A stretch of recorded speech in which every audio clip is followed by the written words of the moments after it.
John Brown by W.E.B. DuBois. Chapter 4. The Shepherd of the Sheep. And there were in the same country shepherds abiding in the field, keeping watch over their flock by night. And lo, the angel of the Lord came upon them, and the glory of the Lord shone round about them, and they were sore afraid. The vastest physical fact in the life of John Brown was the Alleghany Mountains, that beautiful mass of hill and crag which guards the somber majesty of the Maine coast, crumples the rivers on the rocky soil of New England, and rolls and leaps down through busy Pennsylvania to the misty peaks of Carolina and the red foothills of Georgia. In the Alleghanies John Brown was all but born. Their forests were his boyhood wonderland. In their villages he married his wives and begot his clan. On the sides of the Alleghanies he tended his sheep and dreamed of his terrible dream. It was the mystic, awful voice of the mountains that lured him to liberty, death, and martyrdom within their wildest fastness, and in their bosom he sleeps his last sleep. So, too, in the development of the United States from the War of 1812 to the Civil War, it was the Alleghanies that formed the industrial center of the land, and lured young men to their waters and mines, valleys and factories, as they lured John Brown. His life, from 1805 to 1854, was almost wholly spent on the western slope of the Alleghanies, in a small area of Ohio and Pennsylvania, beginning 80 miles north of Pittsburgh and ending 25 miles southeast of Cleveland. Here, in a half-dozen small towns, but chiefly in Hudson, Ohio, he worked in his young manhood to support his growing family. From 1819 to 1825 he was a tanner at Hudson. Then he moved 70 miles westward toward the crests of the Alleghanies in Pennsylvania, where he set up his tannery again and became a man of importance in the town. John Quincy Adams made him postmaster. The village school was held at his log house, and the new feverish prosperity of the postbellum period began to stir him as it stirred this whole western world. Indeed, the economic history of the land from the War of 1812 to the Civil War covers a period of extraordinary developments, so much so that no man's life which fell in these years may be written without knowledge of and allowance for the battling of gigantic social forces and welding of material, out of which the present United States was designed. 3 phases roughly mark these days. First, the Slough of Despond following the war, when England forced her goods upon us at nominal prices to kill the new-sprung infant industries. Secondly, the new protection from the competition of foreign goods from 1816 to 1857, rising high in the prohibitory schedules of 1828 and falling to the lower duties of the 40s and the free trade of the 50s, and stimulating, irregularly and spasmodically but tremendously, the cotton, woolen, and iron manufactories. And finally, the 3 whirlwinds of 1819, 1837 to 1839, and 1857, marking frightful maladjustments in the mushroom growth of our industrial life. John Brown, coming to full industrial manhood in the buoyant prosperity of 1825, soon began to sense the new spirit. After 10 years' work in Pennsylvania, he again removed westward, nearer the projected transportation lines between East and West. He began to invest his surplus in land along the new canal routes, became a director in one of the rapidly multiplying banks, and was currently rated to be worth $20,000 in 1835.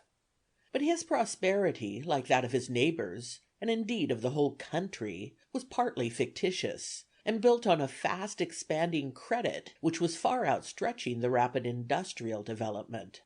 Jackson's blind tinkering with banking precipitated the crisis. The storm broke in 1837.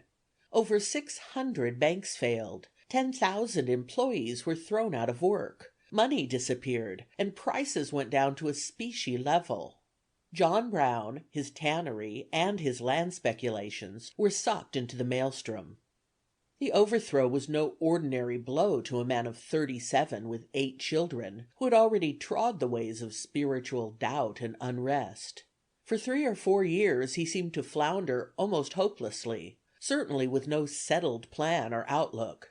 He bred race horses till his conscience troubled him. He farmed and did some surveying. He inquired into the commission business in various times, and still did some tanning. Then, gradually, he began to find himself. He was a lover of animals. In 1839 he took a drove of cattle to Connecticut, and wrote to his wife, "I have felt distressed to get my business done in return ever since I left home, but know of no way consistent with duty but to make thorough work of it while there is any hope. Things now look more favorable than they have, but I may still be disappointed." His diary shows that he priced certain farms for sale, but especially did he inquire carefully into sheep raising and its details, and eventually bought a flock of sheep, which he drove home to Ohio. This marked the beginning of a new occupation, that of shepherd, being a calling for which in early life he had a kind of enthusiastic longing. He began sheep farming near Hudson, keeping his own and a rich merchant's sheep, and also buying wool on commission. This industry in the United States had, at that time, passed through many vicissitudes. The change from household to factory economy and the introduction of effective machinery had been slow, and one of the chief drawbacks was ever the small quantity of good wool.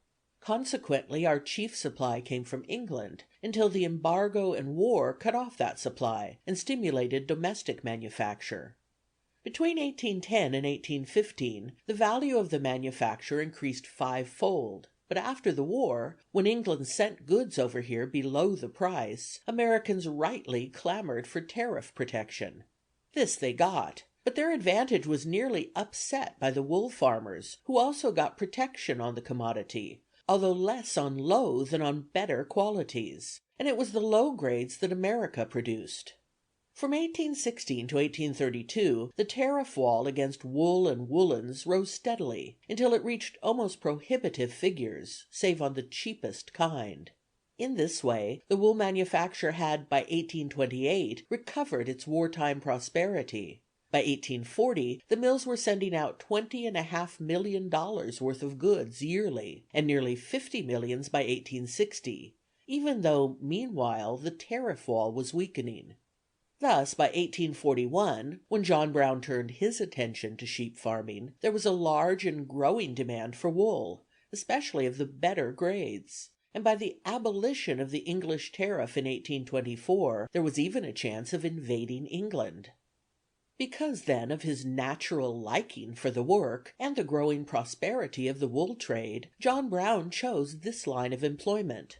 But not for this alone. His spirit was longing for air and space. He wanted to think and read. Time was flying, and his life, as yet, had been little but a mean struggle for bread, and that, too, only partially successful. Already he had had a vision of vast service. Already he had broached the matter to friends and family, and at the age of 39 he entered his new life distinctly and clearly, with the idea that, as a business, it bid fair to afford him the means of carrying out his greatest or principal object. His first idea was to save enough from the wreck of his fortune to buy and stock a large sheep farm, and in accordance with his already forming plans as to Negro emancipation, he wanted this farm in or near the South. A chance seemed opening when, through his father, a trustee of Oberlin College, he learned of the Virginia lands lately given that institution by Gerrit Smith, whom Brown came to know better. Oberlin College was dear to John Brown's heart, for it had, almost from the beginning, taken a strong anti-slavery stand. The titles to the Virginia land, however, were clouded by the fact of many squatters being in possession, which gave ample prospects of costly lawsuits. Brown wrote the trustees early in 1840, proposing to survey the lands for a nominal price, provided he could be allowed to buy on reasonable terms and establish his family there. He also spoke of school facilities which he proposed for Negroes as well as whites, according to a long-cherished plan. The college records in April 1840 say, "Communication with brother John Brown of Hudson was presented and read by the secretary, containing a proposition to visit, survey, and make the necessary investigation respecting boundaries, etc., of those lands, for $1 per day, and a moderate allowance for necessary expenses. Said paper frankly expressing also his design of viewing the lands as a preliminary step to locating his family upon them, should the opening prove a favorable one. Whereupon voted that said proposition be acceded to, and that a commission and needful outfit be furnished by the Secretary and Treasurer. The Treasurer sent John Brown $50, and wrote his father, as a trustee of Oberlin, commending the son's purpose, and hoping for a favorable issue both for him and the institution. He added, should he succeed in clearing up titles without difficulty or lawsuits, it would be easy, as it appears to me, to make provision for religious and school privileges, and by proper efforts and with the blessing of God, soon see that wilderness bud and blossom as the rose. Thus John Brown first saw Virginia, and looked upon the rich and heavy land which rolls westward to the misty Blue Ridge. That he visited Harper's Ferry on this trip is doubtful, but possible. The lands of Oberlin, however, lay 200 miles westward in the foothills and along the valley of the Ohio. He wrote home from Ripley, Virginia, in April, for he had gone immediately. I like the country as well as I expected, and its inhabitants rather better. And I have seen the spot where, if it be the will of Providence, I hope one day to live with my family. Were the inhabitants as resolute and industrious as the northern people, and did they understand how to manage as well, they would become rich. By the summer of 1840 his work was accomplished with apparent success. He had about selected his dwelling place, having found on the right branch of Big Battle a valuable spring, good stone coal, and excellent bottoms, good timber, sugar orchard, good hill land, and beautiful situation for dwelling. All right.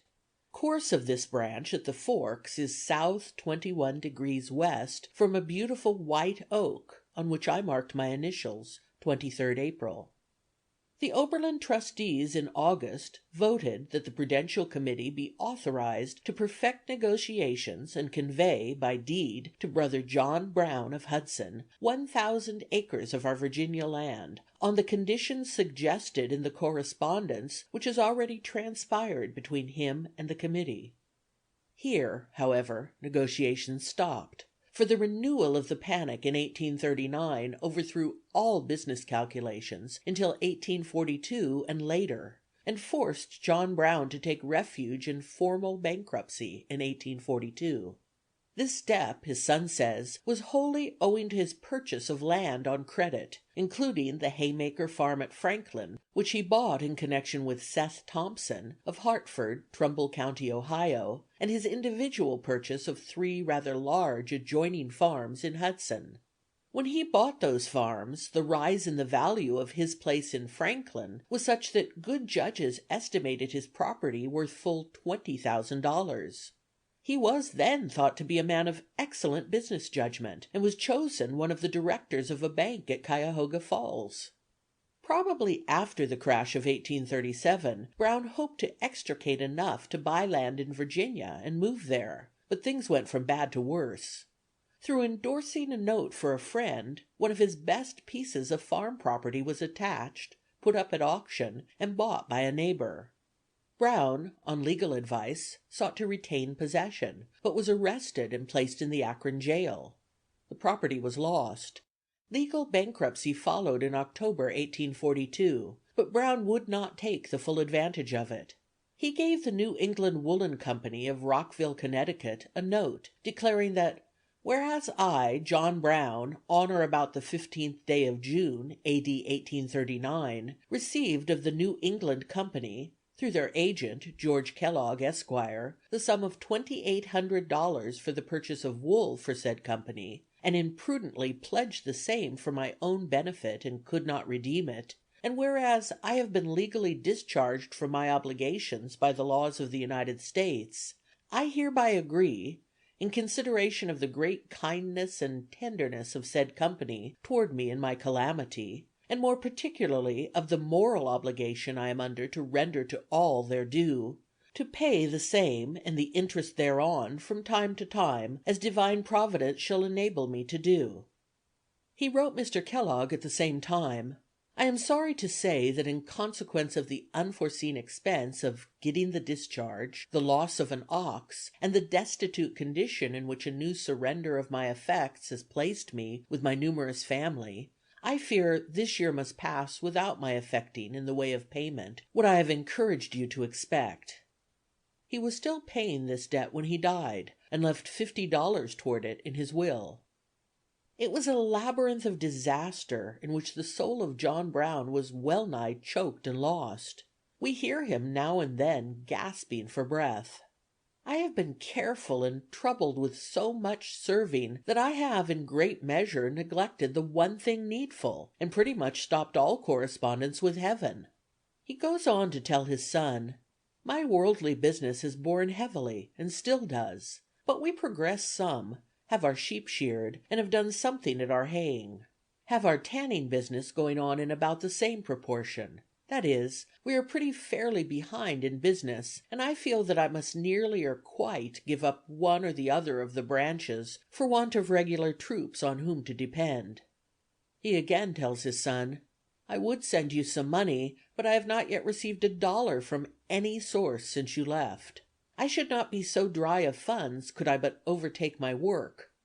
And then follows the teeth-gritting word of a man whose grip is slipping: "But all is well, all is well." Gradually matters begin to mend. His tannery, perhaps never wholly abandoned, was started again, and his wool interests increased. Early in 1844, "we seem to be overtaking our business in the tannery," he says, "and I have lately entered into a co-partnership with Simon Perkins, Jr., of Akron, with a view of carrying on the sheep business extensively. He is to furnish all the feed and shelter for wintering as a set off against our taking all the care of the flock. All other expenses we are to share equally, and to divide the property equally." John Brown and his family were to move to Akron, and he says: "I think that is the most comfortable and the most favorable arrangement of my worldly concerns that I ever had, and calculated to afford us more leisure for improvement by day and by night than any other. I do hope that God has enabled us to make it, in mercy to us, and not that he should send leanness into our souls. Our time will all be at our own command, except the care of the flock. We have nothing to do with providing for them in the winter, except harvesting rutabagas and potatoes. This, I think, will be considered no mean alliance for our family, and I most earnestly hope they will have wisdom given to make the most of it. It is certainly endorsing the poor bankrupt and his family, 3 of whom were but recently in Akron jail in a manner quite unexpected, and proves that notwithstanding we have been a company of belted knights, our industrious and steady endeavors to maintain our integrity and our character have not been wholly overlooked." Indeed, the offer seemed to John Brown a flood of light, a beloved occupation with space and time to think, to study, and to dream, to get acquainted with himself and the world after the long struggle for bread and butter and the deep disappointment of failure almost in sight of success. By July, 1844, Brown was reporting 560 lambs raised and 2,700 pounds of wool, for which he had been offered 56 cents a pound, showing it to be of high grade. He began closing up his tanning business. "The general aspect of our worldly affairs is favorable. Hope we do not entirely forget God," he writes. His daughter says: "As a shepherd he showed the same watchful care over his sheep. I remember one spring a great many of his sheep had a disease called grub in the head, and when the lambs came, the ewes would not own them. For 2 weeks he did not go to bed, but sat up or slept an hour or 2 at a time in his chair, and then would take a lantern, go out and catch the ewes, and hold them while the lambs sucked. He would very often bring in a little dead-looking lamb and put it in warm water and rub it until it showed signs of life, and then wrap it up in a warm blanket, feed it warm milk with a teaspoon, and work over it with such tenderness that in a few hours it would be capering around the room. One Monday morning I had just got my white clothes in a nice warm suds in the wash tub, when he came in, bringing a little dead-looking lamb. There seemed to be no sign of life about it. Said he, "Take out your clothes quick, and let me put this lamb in the water." I felt a little vexed to be hindered with my washing, and told him I didn't believe he could make it live. But in an hour or so he had it running around the room, and calling loudly for its mother. The next year he came from the barn and said to me, "Ruth, that lamb I hindered you with when you were washing, I have just sold for $100. It was a pure-blooded Saxony lamb." By 1845 wealth again seemed all but within the grasp of John Brown. The country was entering fully upon one of the most remarkable of many noteworthy periods of industrial expansion, and the situation in the wool business was particularly favorable. The flock of Saxony sheep owned by Perkins and Brown was said to be the finest and most perfect flock in the United States, and worth about $20,000. The only apparent danger to the prosperity of the Western wool growers was the increasing power of the manufacturers and their desire for cheap wool. The tariff on woolen goods was lower than formerly, but until wartime remained at about 20 to 30% ad valorem, which afforded sufficient protection. The tariff on cheap wool decreased until, in 1857, all wool costing less than 20 cents a pound came in free, and in 1854 Canadian wool of all grades was admitted without duty. This meant practically free trade in wool. The manufacturers of hosiery and carpets increased, and the demand for domestic wool was continually growing. There were, however, many difficulties in realizing just prices for domestic wool.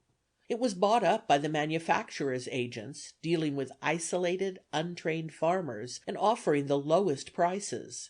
It was bought in bulk, ungraded, and as wool differs enormously in quality and price, the lowest grade often set the price for all. No sooner did John Brown grasp the details of the wool business than he began to work out plans of amelioration, and he conceived of this amelioration not as measured simply in personal wealth. To him, business was a philanthropy. We have not even today reached this idea, but urged on by the socialists, we are faintly perceiving it. Brown proposed nothing quixotic or impractical, but he did propose a more equitable distribution of the returns of the whole wool business between the producers of the raw material and the manufacturers. He proceeded first to arouse and organize the wool growers. He traveled extensively among the farmers of Pennsylvania and Ohio. "I am out among the wool growers with a view to next summer's operation," he writes March 24, 1846. "Our plan seems to meet with general favor." And then, thinking of greater plans, he adds, "Our unexampled success in minor affairs might be a lesson to us of what unity and perseverance might do in things of some importance." For what, indeed, were sheep as compared with men, and money weighed with liberty? The plan outlined by Brown before a convention of wool growers involved the placing of a permanent selling agent in the East, the grading and warehousing of the wool, and a pooling of profits according to the quality of the fleece. The result was that in 1846 Perkins and Brown sent out a circular saying, "The undersigned, commission wool merchants, wool graders, and exporters, have completed arrangements for receiving wool of growers and holders, and for grading and selling the same for cash at its real value, when quality and condition are considered." John Brown was put in special charge of this business while his son ran the sheep farm in Ohio. The idea underlying this movement was excellent, and it was soon started successfully. John Brown went to live in Springfield with his family. In December, 1846, he writes, "We are getting along with our business slowly but prudently, I trust, and as well as we could reasonably expect under all the circumstances, and so far as we can discover, we are in favor with this people, and also with the many we have had to do business with." In 2 weeks during 1847 he has "turned about $4,000 worth of wool into cash since I returned. Shall probably make it up to $7,000 by the 16th." Yet great as was this initial prosperity, the business eventually failed and was practically given up in 1851. Why? It was because of one of those strange economic paradoxes which bring great moral questions into the economic realm. Questions which we evaded yesterday and are trying to evade today, but which we must answer tomorrow. Here was a man doing what everyone knew was for the best interests of a great industry, grading and improving the quality of its raw material and systematizing its sale. His methods were absolutely honest. His technical knowledge was unsurpassed, and his organization efficient. Yet a combination of manufacturers forced him out of business in a few months. Why? The ordinary answer of current business ethics would be that John Brown was unable to corner the wool market against the manufacturers. But this he never tried to do. Such a policy of financial freebooting never occurred to him, and he would have repelled it indignantly if it had. He wished to force neither buyer nor seller. He was offering worthy goods at a fair price, and making a just return for them. That this system was best for the whole trade, everyone knew, yet it was weak. It was weak in the same sense that the merchants of the Middle Ages were weak against the lawless onslaughts of robber barons. Any compact organization of manufacturers could force John Brown to take lower prices for his wool. That is, to allow the farmer a smaller proportion of the profit of the business of clothing human beings. In other words, well-organized industrial highwaymen could hold up the wool farmer and make him hand over some of his earnings. But John Brown knew, as did indeed the manufacturing gentlemen of the road, that the farmers were getting only moderate returns. It was the millmen who made fortunes.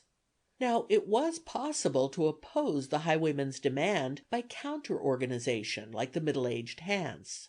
The difficulty here would be to bring all the threatened parties into an organization.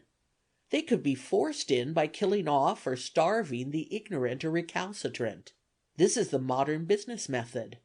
Its result is arraying two industrial armies in a battle, whose victims are paupers and prostitutes, and whose victory comes by compromising, whereby a half-dozen millionaires are born to the philanthropic world. On the other hand, to offer no opposition to organized economic aggression is to depend on the simple justice of your cause in an industrial world that recognizes no justice. It means industrial death. And that was what it meant to John Brown. The tariff of 1846 had cut the manufacturers' profits. The growing woolen trade would more than recoup them in a few years. But they were not in business for their health. That is, they recognized no higher moral law than money-making, and therefore determined to keep present profits where they were, and add possible future profits to them.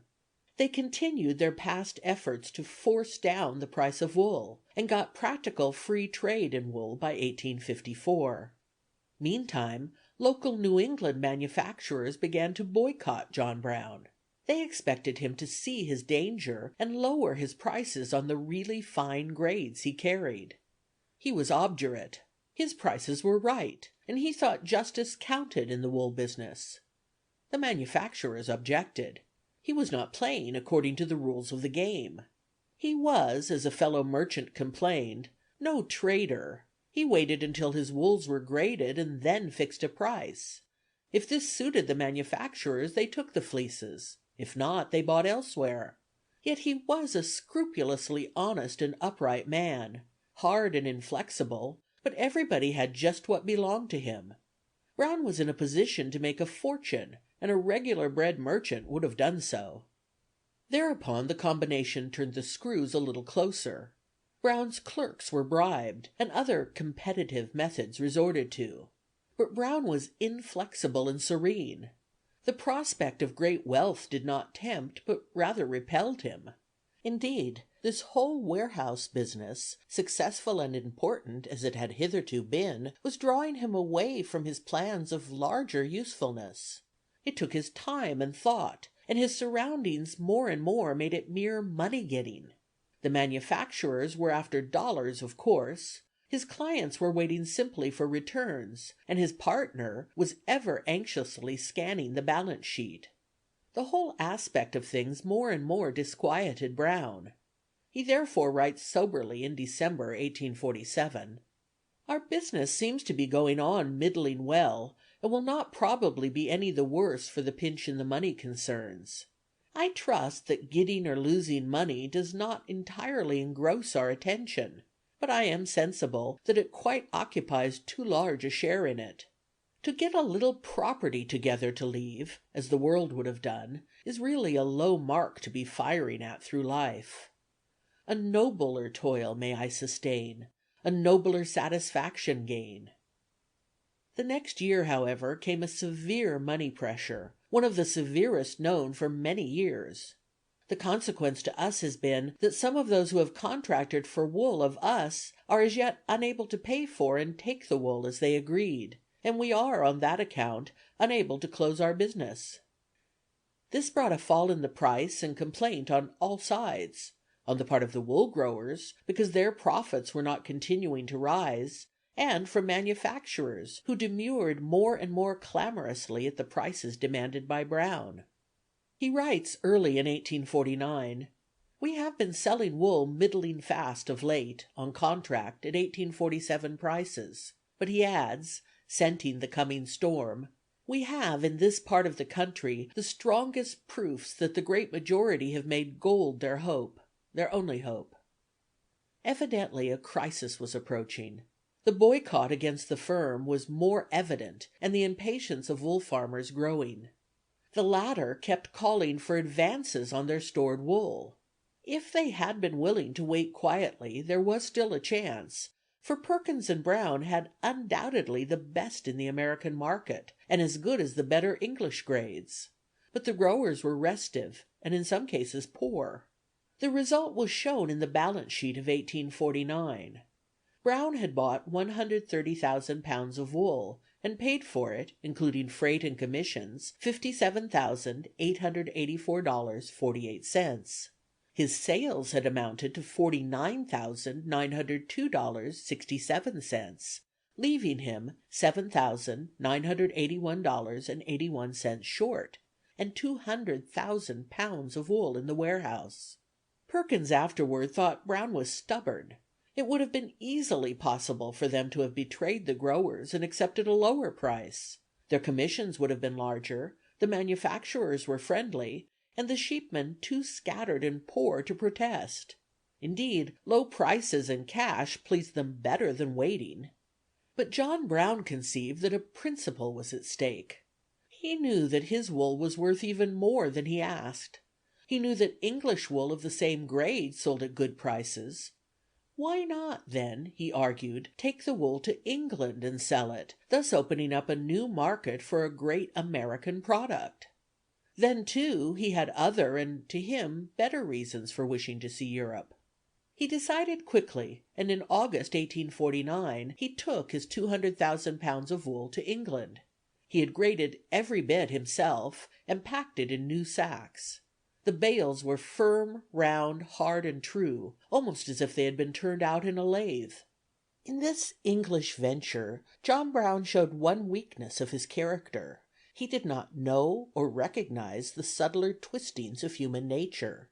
He judged it ever from his own simple, clear standpoint, and so had a sort of prophetic vision of the vaster and the eternal aspects of the human soul. But of its kinks and prejudices, its little selfishnesses and jealousies and dishonesties, he knew nothing.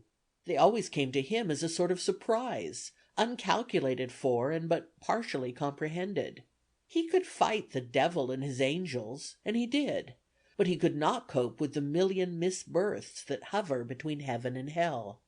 Thus, to his surprise, he found his calculations all at fault in England. His wool was good, his knowledge of the technique of sorting and grading unsurpassed, and yet, because Englishmen believed it was not possible to raise good wool in America, they obstinately refused to take the evidence of their own senses. They seemed highly pleased. They said that they had never seen superior wools, and that they would see me again, but they did not offer decent prices. Then, too, American woolen men had long arms, and they were tipped with gold. They fingered busily across the seas about this prying Yankee, and English wool growers responded very willingly, so that John Brown acknowledged mournfully, late in September, "I have a great deal of stupid, obstinate prejudice to contend with, as well as conflicting interests both in this country and from the United States." In the end, the wool was sacrificed at prices 50% below its American value, and some of it actually resold in America. The American woolen men chuckled audibly. A little incident occurred in 1850. Perkins and Brown's clip had come forward, and it was beautiful. The little compact Saxony fleeces were as nice as possible. Mr. Musgrave of the Northampton woolen mill, who was making shawls and broadcloths, wanted it, and offered Uncle John Brown 60 cents a pound for it. "No, I am going to send it to London." Musgrave, who was a Yorkshire man, advised Brown not to do it, for American wool would not sell in London, not being thought good. He tried hard to buy it, but without avail. Some little time after, long enough for the purpose, news came that it was sold in London, but the price was not stated. Musgrave came into my counting room one forenoon all aglow, and said he wanted me to go with him; he was going to have some fun. Then he went to the stairs and called Uncle John, and told him he wanted him to go over to the Hartford depot and see a lot of wool he had bought. So Uncle John put on his coat and we started. When we arrived at the depot, and just as we were going into the freight house, Musgrave says, "Mr. Brown, I want you to tell me what you think of this lot of wool that stands me in just 52 cents a pound." One glance at the bags was enough. Uncle John wheeled, and I can see him now as he put back to the lofts, his brown coat tails floating behind him, and the nervous strides fairly devouring the way. It was his own clip, for which Musgrave, some 3 months before, had offered him 60 cents a pound as it lay in the loft. It had been graded, new bagged, shipped by steamer to London, sold, reshipped, and was in Springfield at 8 cents in the pound less than Musgrave offered. It was a great joke, and it made American woolen men smile. The English venture was a death blow to the Perkins and Brown wool business. It was not entirely wound up until 4 years later, but in 1849 Brown removed his family from Springfield up to the silent forests of the farthest Adirondacks, where the great vision of his life unfolded itself. It was, however, not easy for him to extricate himself from the web wound about him. 2 currents set for his complete undoing: the wool growers whom he had over-advanced and who did not deliver the promised wool, and certain manufacturers to whom the firm had contracted to deliver this wool, which they could not get. Claims and damages to the amount of $40,000 appeared, and some of these got into court, while on the other hand the scattered and defaulting wool growers were scarcely worth suing by the firm. Long drawn-out legal battles ensued, intensely distasteful to Brown's straightforward nature, and seemingly endless. Collections and sales continued hard and slow, and Perkins began to get restless. John Brown sighed for the older and simpler life of his young manhood, with its love and dreams. I can look back to our log cabin at the center of Richfield with a supper of porridge and johnny cake as a place of far more interest to me than the Massasoit of Springfield. He says to his children on the Ohio sheep farm, "I am pleased with the reflection that you are all 3 once more together, and all engaged in the same calling that the old patriarchs followed. I will say but one word more on that score, and that is taken from their history. See that ye fall not out by the way, and all will be exactly right in the end." I should think matters were brightening a little in this direction in regard to our claims, but I have not yet been able to get any of them to a final issue. I think, too, that the prospect for the fine wool business rather improves. What burdens me most is the apprehension that Mr. Perkins expects of me, in the way of bringing matters to a close, what no living man can possibly bring about in a short time, and that he is getting out of patience and becoming distrustful. Meantime, Brown was racing from court to court in Boston, New York, Troy, and elsewhere, seeking to settle up the business and know where he stood financially, and above all to keep peace with and do justice to his partner. Cases were now settled and now appealed, and the progress was miserably slow. My journeys back and forth this winter have been very tedious. Then, too, his mind was elsewhere. The nation was in turmoil, and so was he. At the time Anthony Burns was arrested in Boston, he was advising with his lawyers at Troy. Redpath says: "The morning after the news of the Burns affair reached here, Brown went at his work immediately after breakfast, but in a few minutes started up from his chair, walked rapidly across the room several times, then suddenly turned to his counsel and said, 'I am going to Boston.' 'Going to Boston?' said the astonished lawyer. 'Why do you want to go to Boston?' Old Brown continued walking vigorously and replied, 'Anthony Burns must be released, or I will die in the attempt.' The counsel dropped his pen in consternation. Then he began to remonstrate, told him the suit had been in progress a long time, and a verdict just gained. It was appealed from, and that appeal must be answered in so many days, or the whole labor would be lost, and no one was sufficiently familiar with the whole case except himself. It took a long, earnest talk with old Brown to persuade him to remain. His memory and acuteness in that long and tedious lawsuit not yet ended, I am told often astonished his counsel.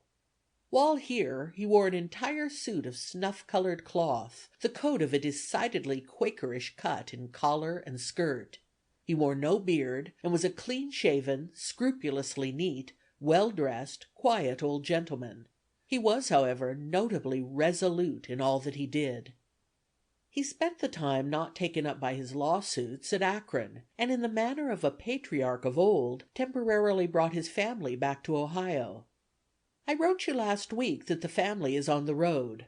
The boys are driving on the cattle, and my wife and little girls are at the Oneida depot waiting for me to go on with them. He returned to farming again with interest, taking prizes for his stock at state fairs, and raising many sheep. He had 550 lambs in 1853, and Perkins is urging him to continue with him. But things changed, and on January 25, 1854, he writes: "This world is not yet freed from real malice and envy. It appears to be well settled now that we go back to North Elba in the spring. I have had a good-natured talk with Mr. Perkins about going away, and both families are now preparing to carry out that plan." His departure was delayed a year, but he was finally able to remove with a little surplus on hand. Back then to the crests and forests of the Alleghanies came John Brown at the age of 54.